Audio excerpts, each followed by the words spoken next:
Est-ce que vous m'entendez? C'est bien parce que la dernière fois que j'ai prêché, le micro ça ne fonctionnait pas. Donc, c'est bien. Alors, c'est vraiment un plaisir pour moi d'être avec vous ce matin. Je voudrais remercier Philippe aussi et son équipe pour les paroles des chants.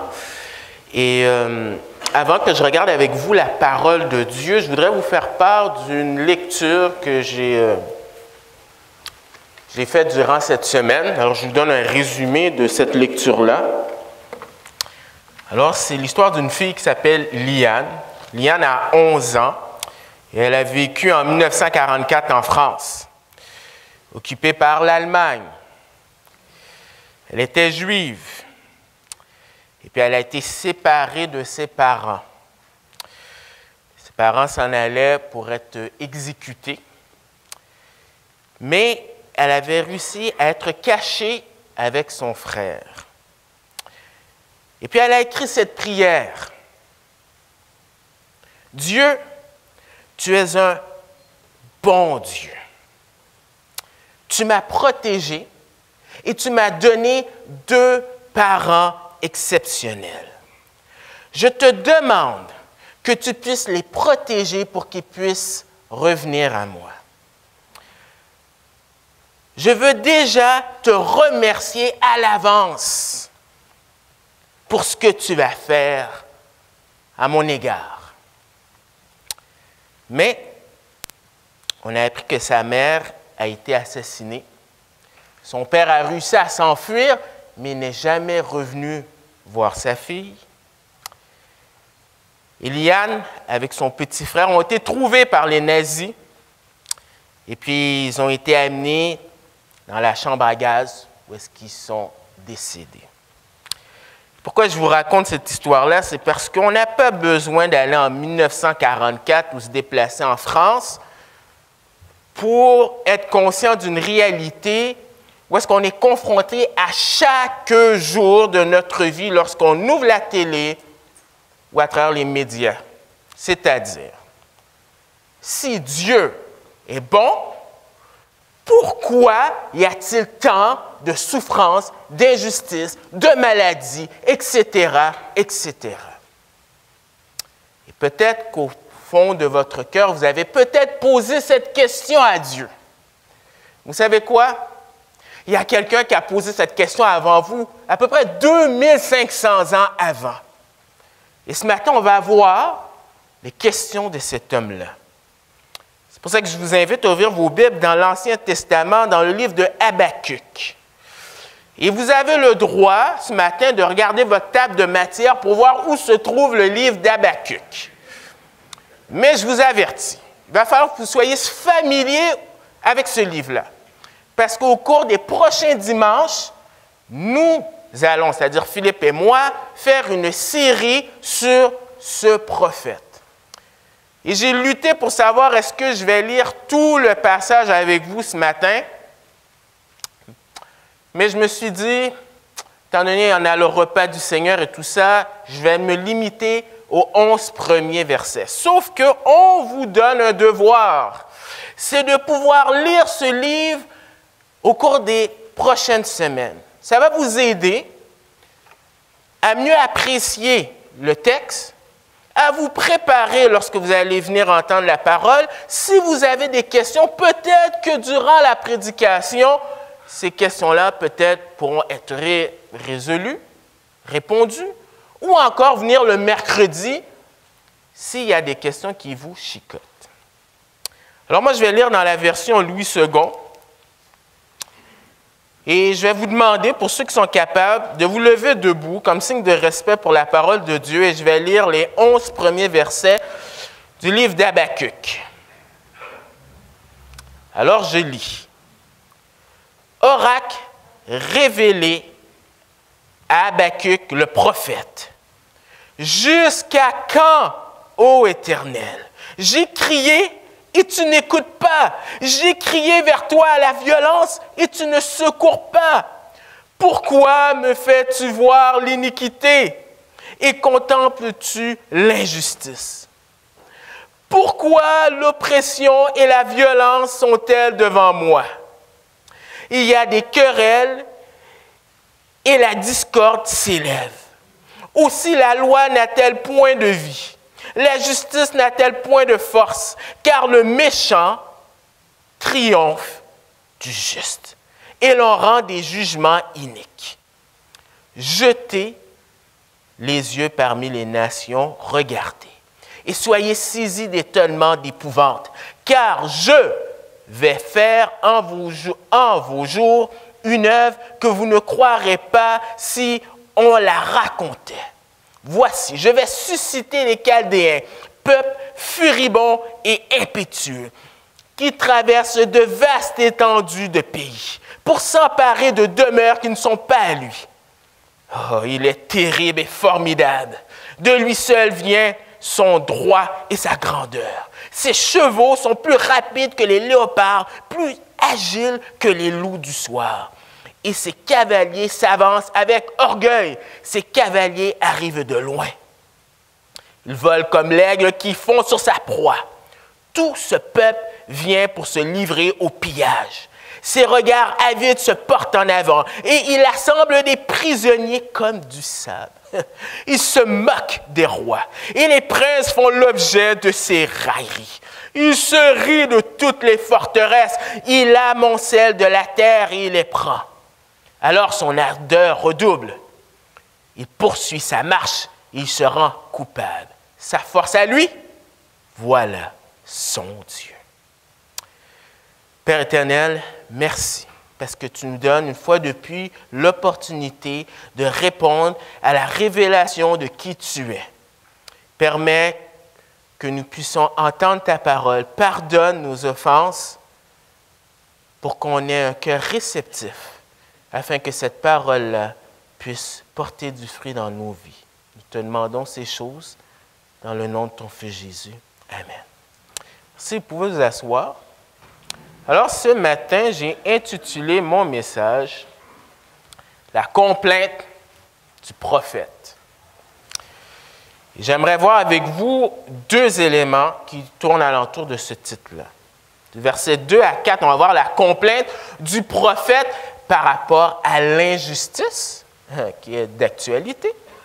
Et ensuite, le deuxième point, c'est du verset 5 jusqu'au verset 11, on va voir la réponse de Dieu par rapport à la complainte du prophète.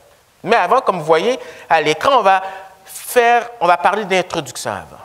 Et quand on parle d'introduction, on parle de contexte historique. Et je suis conscient qu'il y a des gens ici que raconter ou de parler de l'histoire, c'est intéressant, mais il y en a d'autres qui trouvent ça ennuyant, qui ne trouvent ça pas pertinent et qui voudraient passer tout de suite à l'application.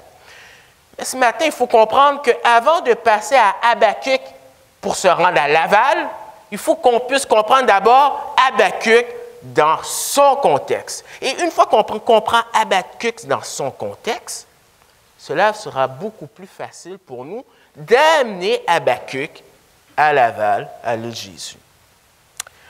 Alors, contexte historique, selon la plupart des commentaires des savants, on pense que c'est à la fin du 7e siècle avant Jésus-Christ. Et qu'est-ce qui s'est passé ou qu'est-ce qui est pertinent de savoir à cette époque-là, en Israël, c'est que le royaume du Nord est déjà déporté. Alors, vous savez, après Salomon, le royaume était uni. Ensuite, il y a eu son fils, Roboam, et à cause de conséquences du péché de Salomon, eh bien, le royaume a été divisé. Il y a eu le royaume du Nord, Israël, et le royaume du Sud, Juda. Et le royaume d'Israël, eh bien, n'écoutait pas Dieu. Ils se sont tournés vers l'idolâtrie. Et malgré que les prophètes ont averti de revenir à Dieu, ils ne l'ont pas fait. Et Dieu a exercé son jugement. La superpuissance à l'époque, les Assyriens sont venus, les ont pris, et ils sont partis, ils ne sont plus jamais revenus.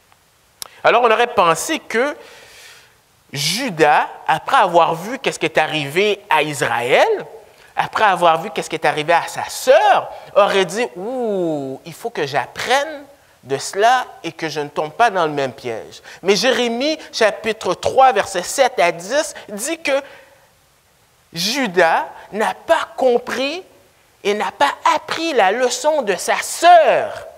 Il a fait des choses pires.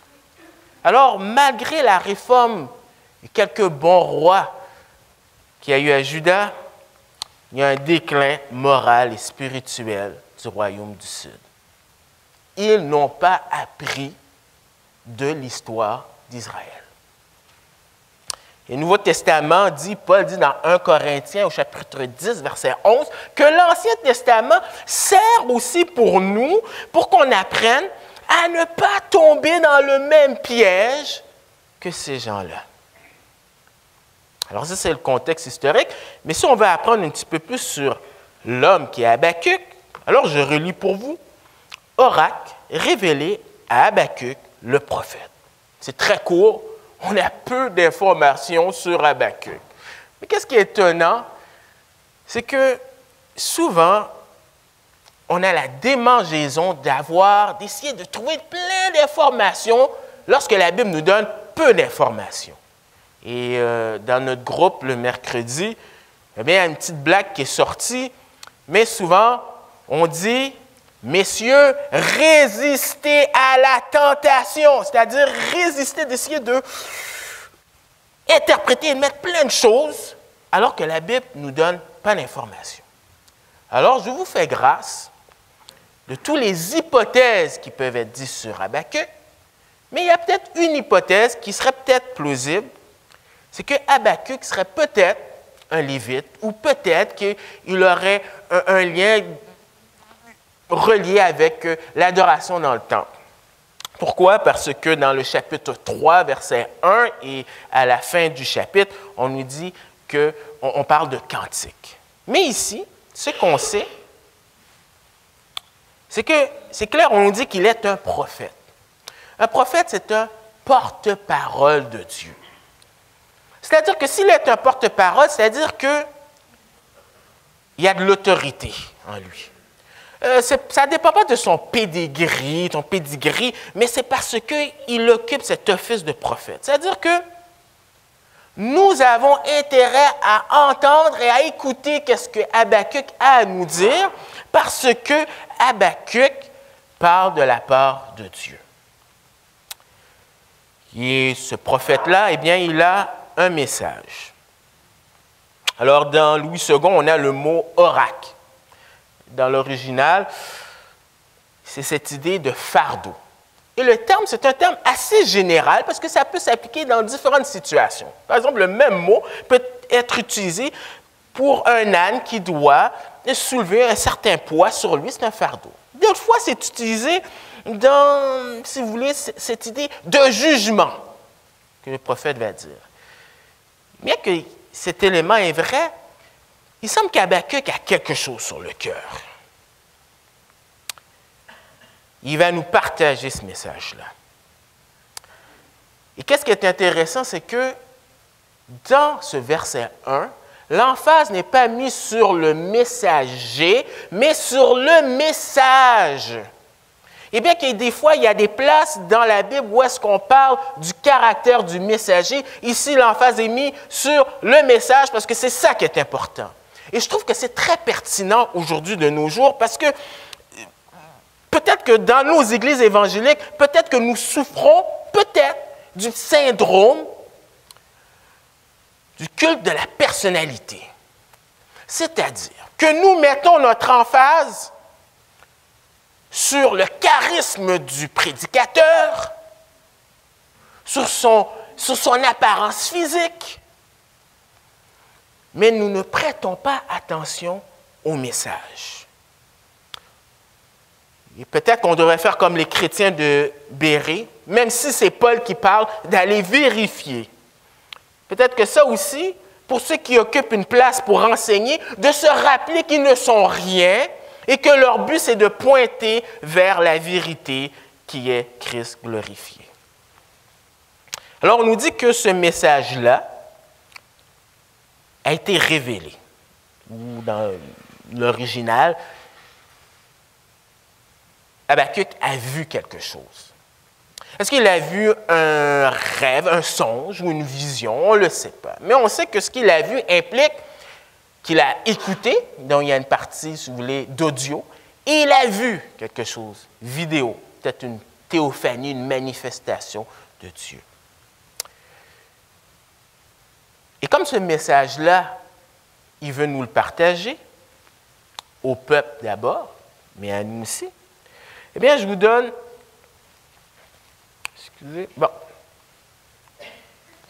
la structure du message du livre d'Habakkuk. Prenez ça en note, parce que ça va vous aider dans votre lecture du livre et dans les prochaines prédications qui vont suivre. Alors, au chapitre 1, verset 1, on a une introduction. Ensuite, du chapitre 1, verset 2 à 4, on a la première question du prophète. Ensuite, du chapitre 1, verset 5 à 11, on a la réponse de Dieu au prophète. Ensuite, du chapitre 1, verset 12 jusqu'au chapitre 2, verset 1, on a la deuxième question du prophète.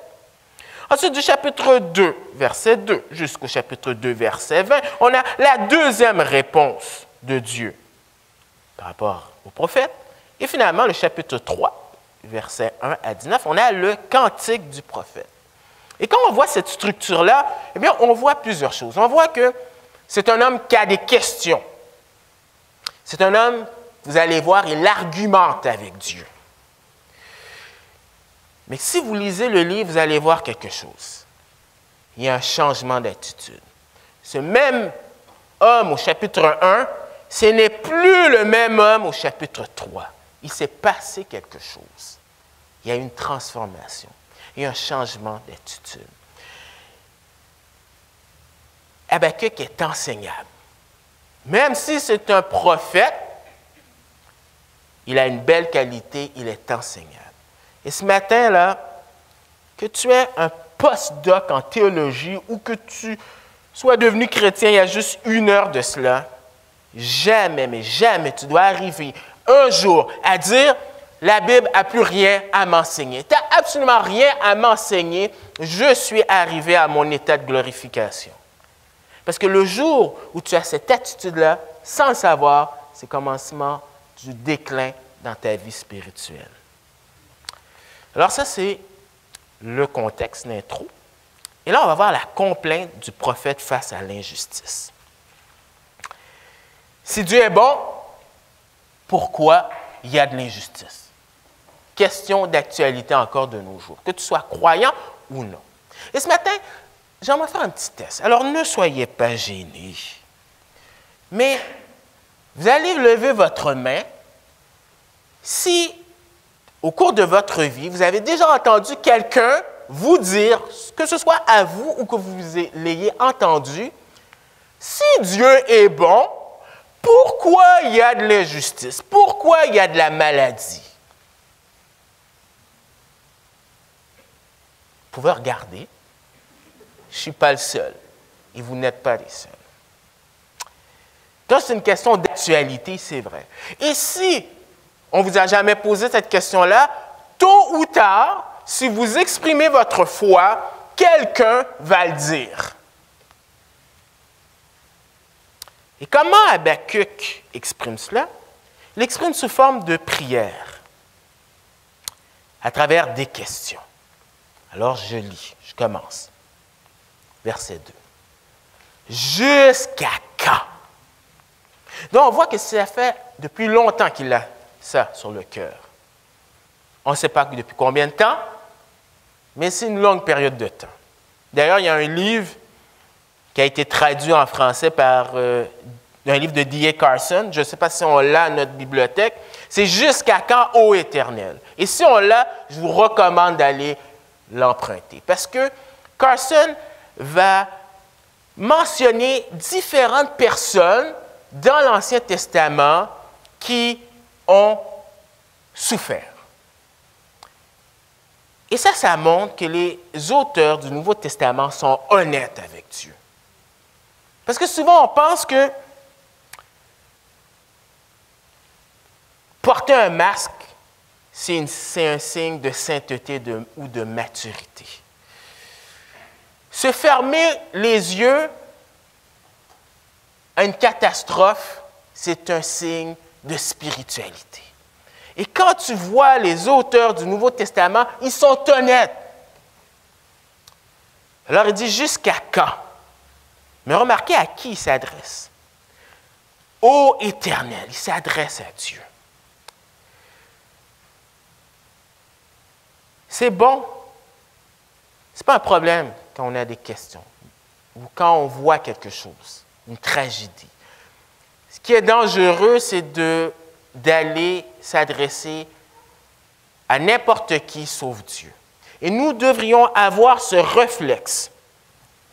Ça prend du temps, mais ça se développe.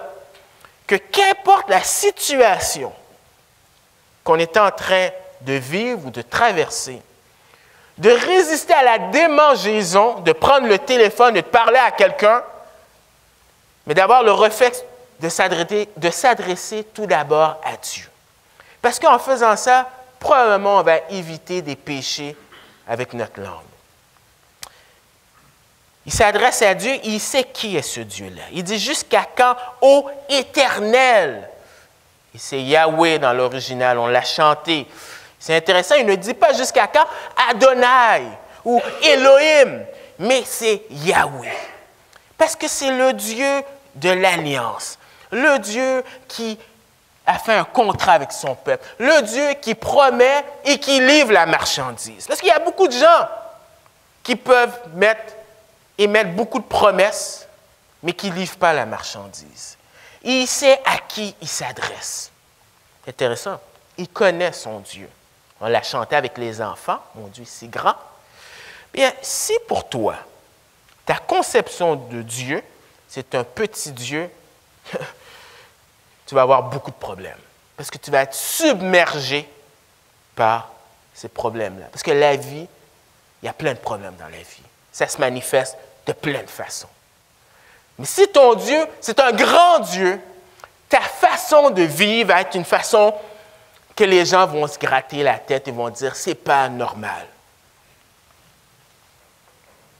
C'est pertinent de savoir qui est Dieu. Parce que cela va avoir des répercussions sur ta façon de penser lorsque tu vois l'adversité. Parce qu'il y a des gens qui ont ce raisonnement. Il y a de l'injustice, et si Dieu est bon, et pourquoi il y a de l'injustice? Bien, probablement, Dieu ne m'aime pas. Et la Bible dit que c'est faux. La Bible dit que Dieu est amour. Mais tu peux tomber dans l'autre piège de dire, oui, Dieu est amour, mais il n'est pas assez puissant pour régler ce problème-là. Croyez-le ou non, il y a des livres qui se vendent dans les librairies chrétiennes avec ce genre de théologie, de perception de qui est Dieu. Alors Habakkuk continue, il dit, « J'ai crié ». Dans l'original, c'est « J'ai crié au secours ». Donc on voit que c'est intense et tu n'écoutes pas. J'ai crié une autre fois. Alors même si en français c'est le même mot, mais dans l'original c'est écrit différemment. Il y a une emphase sur la détresse, l'horreur de qu'est-ce qu'il voit. J'ai crié vers toi à la violence et tu ne secours pas. Pourquoi me fais-tu voir l'iniquité et contemples-tu l'injustice? Pourquoi l'oppression et la violence sont-elles devant moi? Wow! Plein de questions. Dans le livre d'Habakkuk, si vous vous amusez à le regarder, vous notez le nombre de fois que vous voyez des points d'interrogation. Il y en a peut-être 14 ou 15. Et comme j'ai dit, on peut avoir l'impression peut-être que, est-ce que Habakkuk est incrédule? Est-ce que Habakkuk blasphème? Mais tout dépend de ton attitude. Tu peux avoir une attitude de dire, « Seigneur, je ne me déplacerai pas tant que tu ne me réponds pas, parce que je ne suis pas d'accord. » Ou tu peux avoir cette attitude en disant, « Je connais qui est Dieu selon la révélation, mais il semble avoir une contradiction. Ma théologie semble être en contradiction avec qu'est-ce que je suis en train d'expérimenter et j'ai besoin d'explications. » Et ça, c'est la bonne attitude à avoir. Le dilemme, c'est que, on vient de le lire, Dieu ne répond pas. Au verset 2, il dit « Tu n'écoutes pas et tu ne secours pas. » Donc, probablement un parallélisme, mais l'emphase est mise sur Dieu ne répond pas. Et pourtant, ce qu'Habakkuk dit, c'est une bonne question. Pourquoi il ne répond pas? Peut-être qu'on verra à la conclusion peut-être quelques hypothèses de cela, mais on voit le dilemme. Et non seulement sa complète est sous forme de prière, mais aussi sous forme d'argument. Il mentionne les fautes de la nation.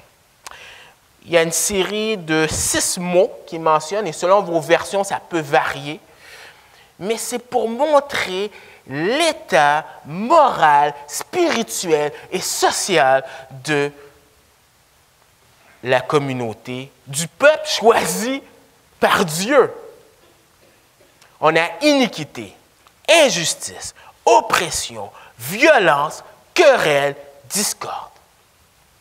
Je vais même m'attarder sur un mot, le mot violence, qu'Habakkuk mentionne 6 fois dans son livre.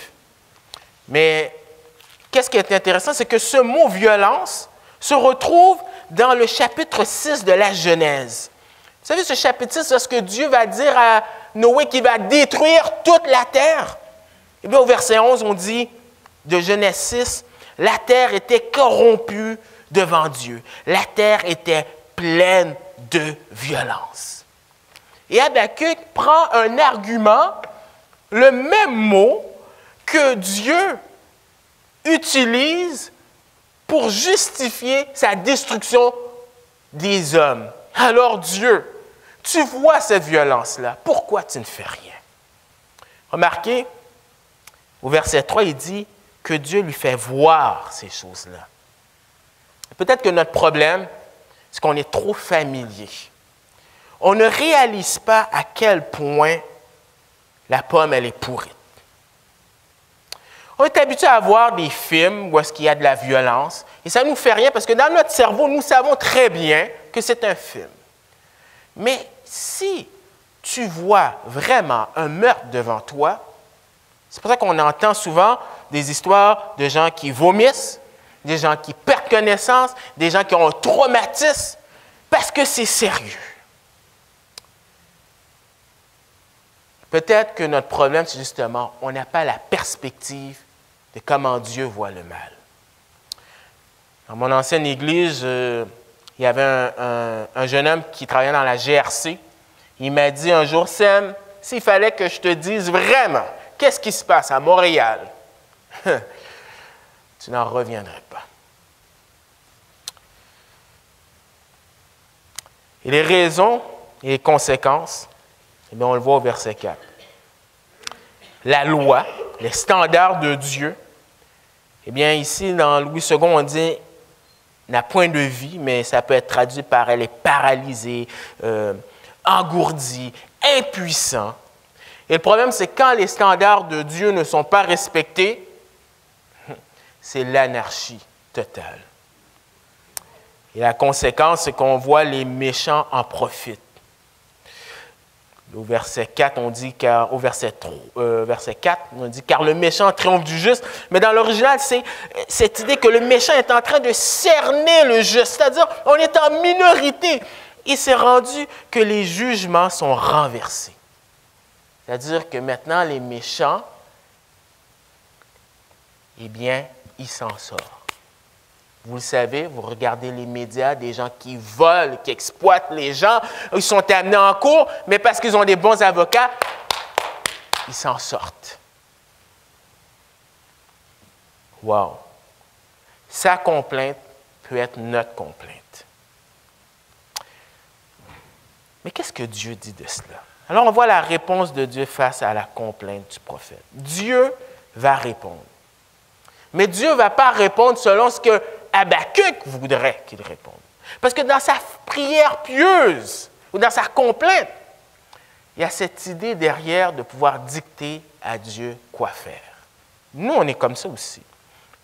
On est subtil, mais on voudrait que notre prière puisse finalement se transformer, finalement, qu'on dit des solutions où on, il ne faut pas dire on donne des ordres à Dieu, on suggère fortement à Dieu comment régler cette situation. Mais Dieu répond, mais il ne répond pas comme on s'attendrait. Et peut-être qu'il faudrait qu'on ait l'habitude de remercier Dieu souvent pour des prières qui sont non accomplies. Peut-être que cela vous est peut-être arrivé, mais moi, je me souviens quand j'étais au Nouveau-Brunswick, je voulais revenir au Québec et je voulais étudier dans le ministère et j'ai appliqué à Sembec. Il m'avait dit oui. On a déménagé, Lisa et moi. C'était pour ça, entre autres, que je venais. Et là, on me dit non, on te refuse dans le programme. On était fâchés, on ne comprenait pas. On dit, Seigneur, pourquoi? Alors Dieu a ouvert une autre porte.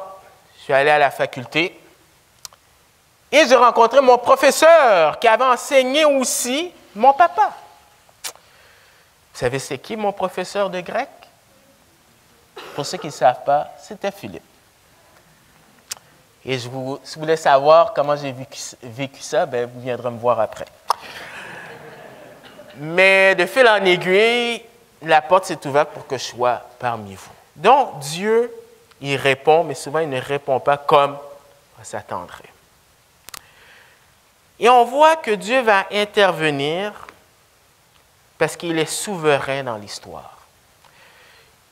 Sa façon d'intervenir. Et avant que je regarde le verset 5 et 6, il y a quelque chose qu'il faut comprendre. Il y a un prérequis. La Bible enseigne qu'il y a la souveraineté de Dieu, mais il y a la responsabilité de l'homme. Et les auteurs du Nouveau Testament et de l'Ancien Testament, qui étaient des Juifs, n'avaient aucun problème avec ça. Nous avons ce problème-là parce que nous avons hérité de cette pensée grecque, et dans la pensée grecque, c'est le raisonnement humain qui précède ou qui prend préséance sur tout. Alors que dans le Nouveau Testament, on nous dit que c'est la révélation de Dieu qui prend le dessus sur le raisonnement des hommes. Il faut accepter cela par la foi. Responsabilité de l'homme, souveraineté de Dieu.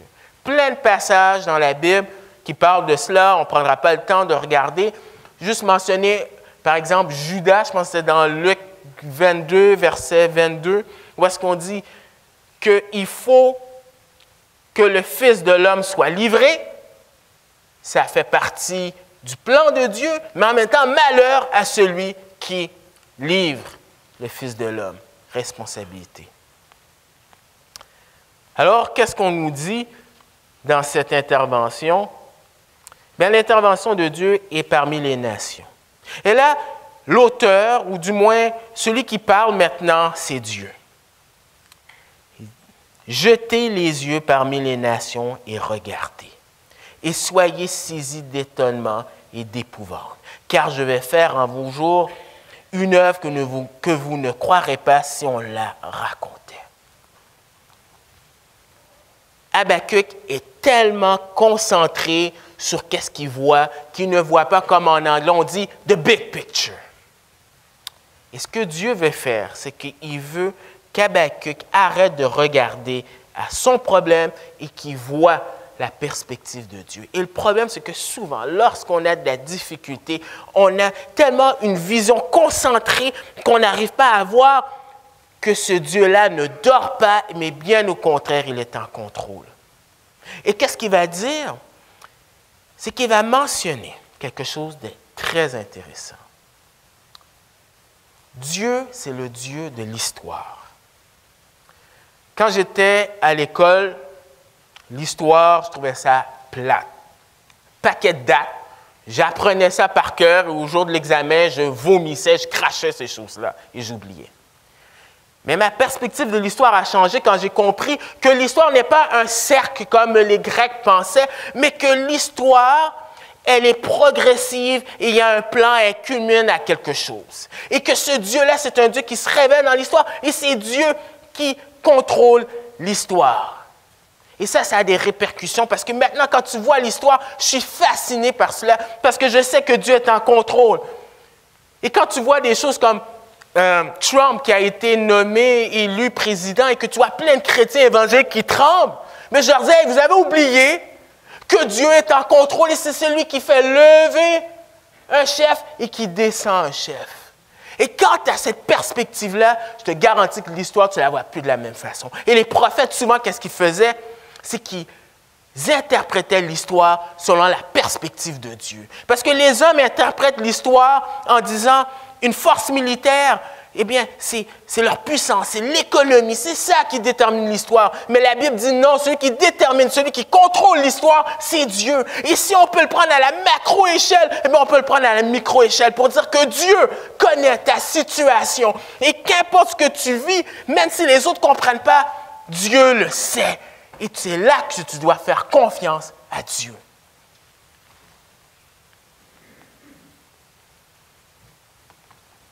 Ce qu'il va susciter, c'est une nation qui sont les Babyloniens.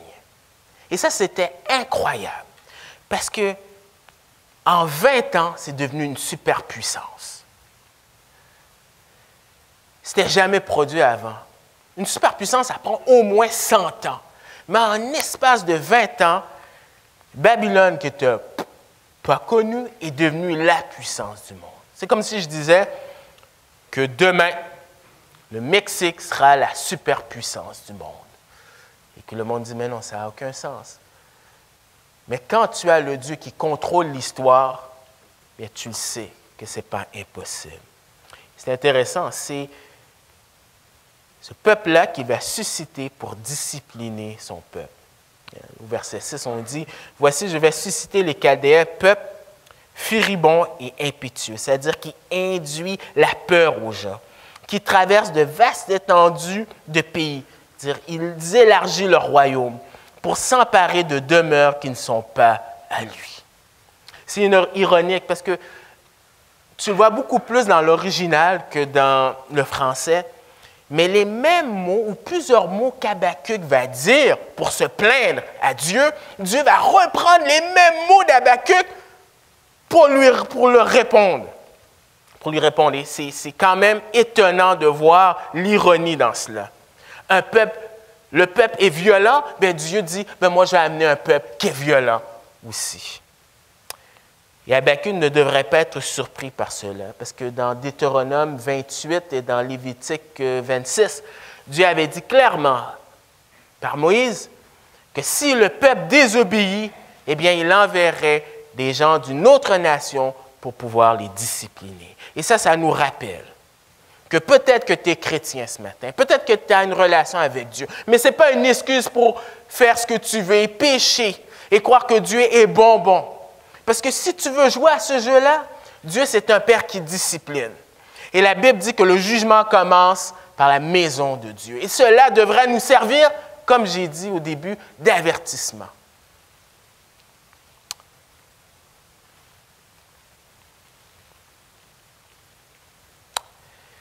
Qu'est-ce qu'il fait? C'est qu'il va donner une description de l'instrument de discipline, versets 7 à 11. Il parle de leur attitude. Il est terrible et formidable. C'est-à-dire l'effet qu'ils ont sur les nations. De lui viennent son droit et sa grandeur. Donc on voit, il est autonome, il est arrogant. Autonome, loi, sa propre loi.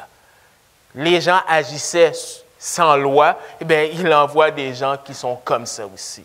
Et on voit ça, c'est une caractéristique des Chaldéens, parce qu'on le voit dans Daniel 4 avec le roi Babylone, Nebuchadnezzar, qui va dire « Waouh, Babylone, que j'ai fondé! » Et aussitôt, il est devenu un animal à brouter de l'herbe. Et après ça, il a changé d'avis. Donc, on voit cette caractéristique-là, leur attitude. Et là, on a une description aussi. J'ai toujours de la difficulté. Philippe le fait si facilement. Leur force militaire, versets 8 à 11. Dans cette description de cette force militaire, et je ne vais pas m'attarder sur tous les détails, je vais juste mentionner un détail, mais quand je vais lire ça, tenez compte qu'il parle de leur habileté au combat, de leur discipline et comment ils sont expérimentés au combat, de leur endurance à couvrir de grandes distances avec rapidité, une soif de conquérir, une soif de conquête. Alors je lis. Ses chevaux sont plus rapides que les léopards, plus agiles que les loups du soir. Et ses cavaliers s'avancent avec orgueil. Ses cavaliers arrivent de loin. Ils volent comme l'aigle qui fond sur sa proie. Tout ce peuple vient pour se livrer au pillage. Ses regards avides se portent en avant et il assemble des prisonniers comme du sable. Il se moque des rois et les princes font l'objet de ses railleries. Il se rit de toutes les forteresses. Il amoncelle de la terre et il les prend. En passant, même s'il utilise des images, bien probablement cette partie-là, eh bien, c'est littéral parce que durant les sièges, eh bien, on raconte historiquement qu'il mettait un tas de sable pour pouvoir grimper, pour pouvoir éventuellement conquérir. Au verset 11, on dit « Alors son ardeur redouble, il poursuit sa marche et il se rend coupable. Sa force à lui, voilà son Dieu. » Donc, il ne donne pas le crédit à Dieu. Et le verset 11 peut être traduit de différentes façons dans vos Bibles. Et peut-être la raison pourquoi il y a une difficulté, mais dans l'original, il y a le mot « roua » qui veut dire souffle, vent, donc selon les traductions, ça peut changer. Mais quand je repense à ça, on a une description de quelque chose, d'une force militaire extraordinaire. Et éventuellement, c'est du souffle. Parce que dans 70 ans, cette superpuissance va être vaincue par les Perses et les Mèdes. Comme on voit dans le livre de Daniel. C'est Dieu qui élève et c'est Dieu qui descend. Incroyable. La réponse de Dieu, c'est d'utiliser des gens pires que Judas pour les punir. Wow. En conclusion, on a vu, juste pour récapituler, la complainte du prophète et la réponse de Dieu, qui n'est certainement pas, comme on va voir dimanche prochain, ce que Habakkuk s'attendait. Mais je pourrais conclure en disant plusieurs choses, mais j'ai mentionné 2 éléments. Pourquoi Dieu ne répond pas toujours à nos prières? Alors, la liste, elle n'est pas exhaustive, mais il y a quand même des textes intéressants. Dieu ne refuse d'écouter, Dieu ne répond pas toujours à nos prières parce que nous refusons d'écouter sa parole. Dieu veut être en relation avec nous. Il nous parle à travers sa parole et nous lui parlons par la prière. Mais Jérémie 11, verset 10-11 semble sous-entendre que, hey, si ça, la Bible, là, tu ne prends pas du temps avec Dieu, là. Tu ne parles jamais avec Dieu. Tu ne veux pas parler, tu ne veux pas que Dieu communique avec toi, bien, tu n'as peut-être pas une si bonne relation que ça, et peut-être ça peut être une raison. Une autre raison aussi, c'est dans le but de satisfaire nos désirs. Jacques 4, verset 3 dit que nous n'avons pas parce que nous ne demandons pas, et lorsqu'on demande mal. On prend Dieu comme une distributrice pour satisfaire nos désirs. Un troisième élément que je trouve intéressant, c'est les conséquences d'un péché. Dans 1 Samuel 8, verset 18, très vite, le contexte, c'est que la nation veut avoir leur propre roi pour être comme les autres peuples, et pourtant Dieu était leur roi. Et malgré les avertissements donnés par Samuel des conséquences s'ils prennent un roi, ils veulent quand même l'avoir. Il va avoir des conséquences. Et le verset 18 dit, « Alors, vous crierez contre votre roi, que vous serez choisi, mais l'Éternel ne vous exaucera point. » Et dans Habakkuk, c'est exactement ce qu'il y a. Il y a des rois qui sont méchants, et Dieu les avait avertis. Et Dieu ne va pas répondre à ce qu'Habakkuk avait demandé, c'est-à-dire d'être secouru, délivré, peut-être probablement par un réveil spirituel, probablement par un roi juste. Il ne le fera pas.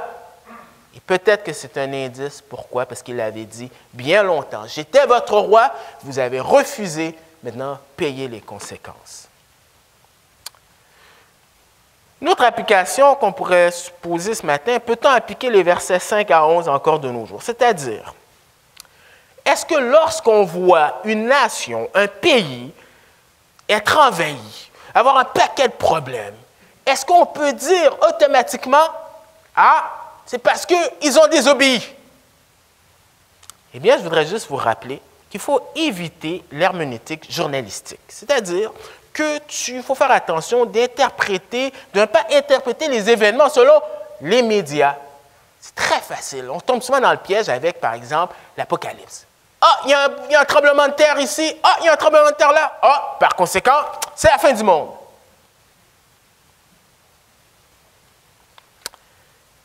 Il faut se rappeler que l'office prophétique de l'Ancien Testament n'est plus exercé depuis la fin du canon. Ça veut dire quoi? Ça veut dire que Habakkuk est un porte-parole de Dieu. Il pouvait dire que c'est exactement à cause de leur désobéissance. Mais nous ne pouvons pas dire cela. Parce que les choses cachées sont à Dieu et c'est Dieu qui révèle. Mais dans la Bible, Dieu nous a révélé tout ce qu'on a besoin de savoir. Et qu'est-ce que la Bible nous dit? La Bible nous dit qu'on est tous pécheurs et qu'on mérite tous le jugement de Dieu. Mais que Dieu fait grâce pour que les gens puissent se repentir. Et la Bible dit que quelqu'un a payé la colère. C'est Jésus qui a subi la colère de Dieu. Et on devrait faire comme les gens qui ont posé cette question à Jésus et que Jésus a répondu, l'important c'est que toi, est-ce que tu es en règle avec Dieu? Et quand tu appliques l'herméneutique journalistique et tu ne tiens pas en compte que l'office prophétique n'est plus exercé depuis la fin du canon, c'est-à-dire la fin de la Bible, la révélation complète, tu as des exemples comme The 700 Club avec Haïti. Alors, c'est une émission chrétienne. Et, est-ce que son nom, c'est Robertson, je pense? Pat Robertson, je pense. Il mentionne que Haïti a eu plein de tremblements de terre. Et la raison pour laquelle, c'est parce qu'il a fait un pacte avec Satan. Voici, c'est ça, c'est la raison pourquoi il y a plein de problèmes en Haïti. Je voudrais juste vous rappeler que c'est le monde qui est sous l'emprise du diable. Je voudrais juste vous rappeler qu'au Canada, il y a des sataniques. Je voudrais vous rappeler que partout dans le monde, les gens n'adorent pas Dieu. Donc, j'espère que je vous ai donné la piqûre pour ce livre-là. Et que ce que vous allez faire au cours de la semaine, c'est de continuer de lire ce livre-là pour voir la suite de comment Habakkuk a réagi et de voir la transformation d'attitude de cet homme-là et de voir comment Dieu va répondre aux arguments d'Habakkuk. Alors, on va prier avant de prendre le repas du Seigneur.